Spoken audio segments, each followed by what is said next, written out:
引いた軸を元にして Y 方向に。清水、どこ見てる？あら。誰あんた？ Wrong train. え？ I'm new here. ああ、転校生。ボズウェルか？ Boswell, yes, man. はい。よろしく。あら。あんた上履きのこと聞いてないの？上履き。上履き。Wabaki. 上履き。 Wabaki. 一応挨拶じゃないわ。上履きよ。日本は土足禁止なの。上履きをちゃんと履かなきゃいけないの。上履きをね。みんな履いてるでしょ、上履き。ね。上履きよ。上履き。上履き。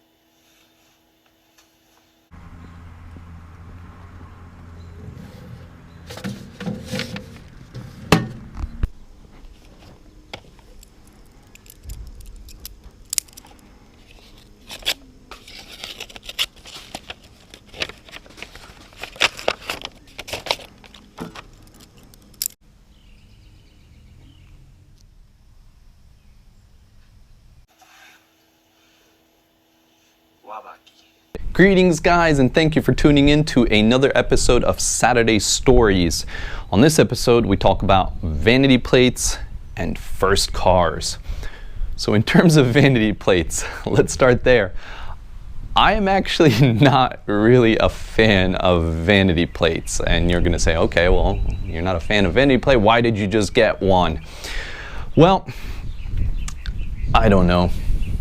I thought it'd be something cool to do, something fun, I suppose. I jumped on the bandwagon. So typically I'm not a fan of vanity plates, particularly when the vanity plates, or the personalized plates are not anything necessarily special or clever, or just maybe, I don't know, I don't click with it. But in terms of the vanity plate that I got, it's an inside thing. So because it's a 350Z that it's on, if you are a fan of the Fast and Furious series and are able to obviously get it, it'll click with you. So it's kind of like an inside joke. Or maybe not a joke, but I think you know what I mean. So why that particular saying? Why wabaki? Well, the reason as to why is in terms of the history of why I got this car in particular, the 350Z, and in terms of what cars I've had in the past. So first and foremost, I am obviously, as you probably are, a big Fast and Furious fan, or at least of the original franchise, as you probably know. As the films have progressed from the first one and onward, they have gotten kind of crazy, kind of wacky. The action and a lot of what's happening has been just so unrealistic. But in terms of the first movie, or the first and second movie, they are a cult classic. I grew up watching those movies.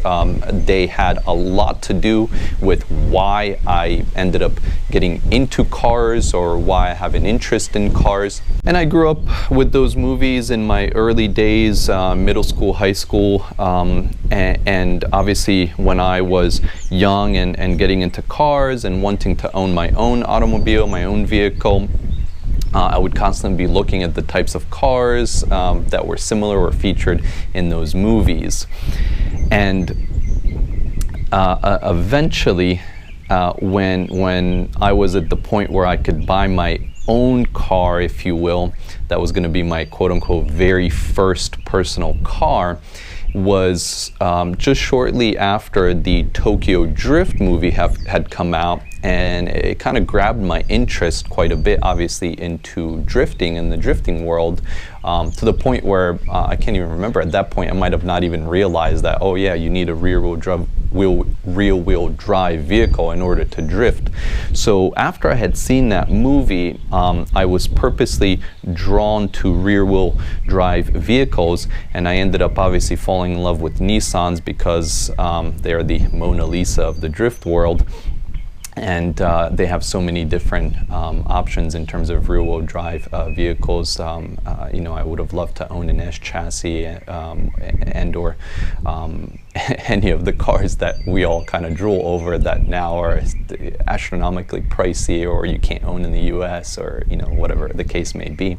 So in terms of first cars, and how I progressed onto the 350Z. First and foremost, first cars that I had in high school in terms of just means of transportation were cars that were given to me, not given to me, but given to me to use by my parents. So my sister and I were first driving a Pontiac Grand Prix in high school, which ended up getting a head gasket and blown, and then had to be totaled, and then ended up moving on to a different vehicle at that point. After the Pontiac Grand Prix, my parents purchased another Pontiac, actually a Pontiac Sunfire, beige Pontiac Sunfire. So that ended up being a car that me and my sister drove through high school. We were in the same class, actually, or same graduating class, because we're twins. So my first two cars that I ever drove, for personal transport were both Pontiacs, a Pontiac Grand Prix and a Pontiac Sunfire. So eventually, after high school, though, the Pontiac Sunfire ended up going to her, so she kept it as her car. And then when I went off to college, I ended up buying my first personal car, which is right around the time that Tokyo Drift had come out, and then I had made that realization that, man, if I'm gonna get a sports car, I want it to be rear-wheel drive.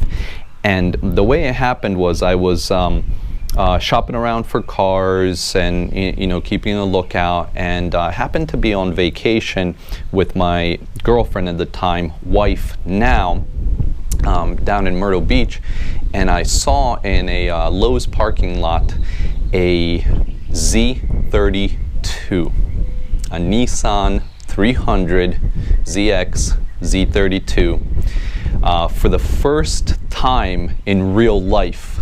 I had never seen one in person before, and that car just grabbed me.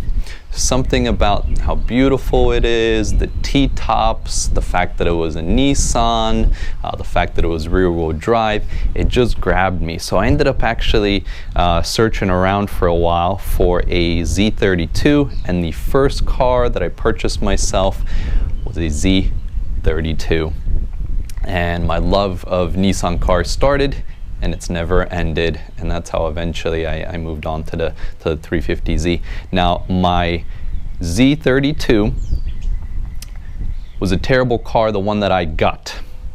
So I didn't have any money, so I got this cheap car. I think I ended up paying like just a little over $2,000 for this Z32, and it had so many issues. So many issues.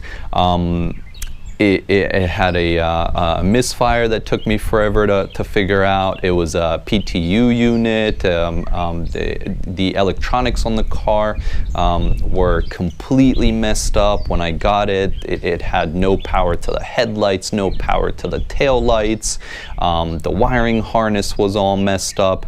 It didn't have any AC, which I knew when I got it, but then winter came and I realized it didn't have any heat either. It didn't have a blower motor, so I have no idea how the blower motor got taken out, but had to deal with that.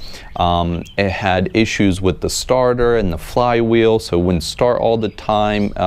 Something was off in terms of power delivery, because sometimes it would run fine, other times it wouldn't run, or when you would start it, it would stay at a high RPM forever and it just wouldn't drop. It obviously needed regular maintenance stuff as well in terms of brakes. It had a blown strut in the back as well on the one. It needed some exhaust work. I can't even tell you what the car didn't need, but what it did for me was it made it so that I learned how to work on vehicles, how to research things, how to troubleshoot, how to fix things myself. So it was at least the car that got me started. That was my first car, and it became so impractical for me during my college years because of having to commute all the time, and also obviously transporting all of my college stuff and luggage and all my stuff for the dorm.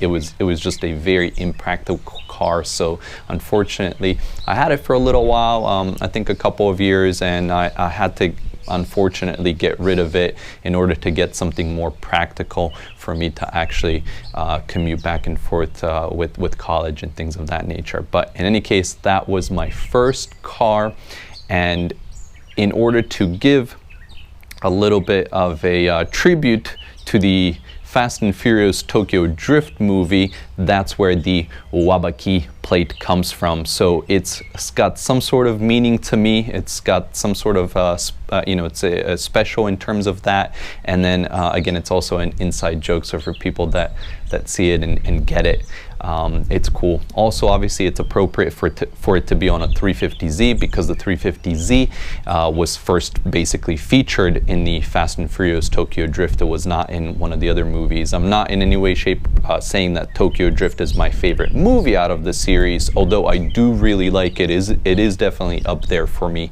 in terms of the quality of the movie and my personal interest in the movie and in drifting. So in any ways, there you have it. Vanity plates and first cars.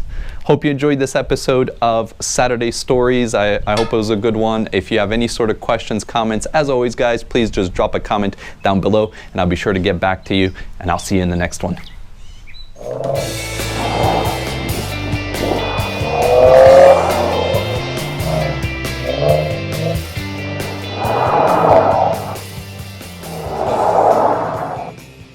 Vanity, vanity, all is vanity.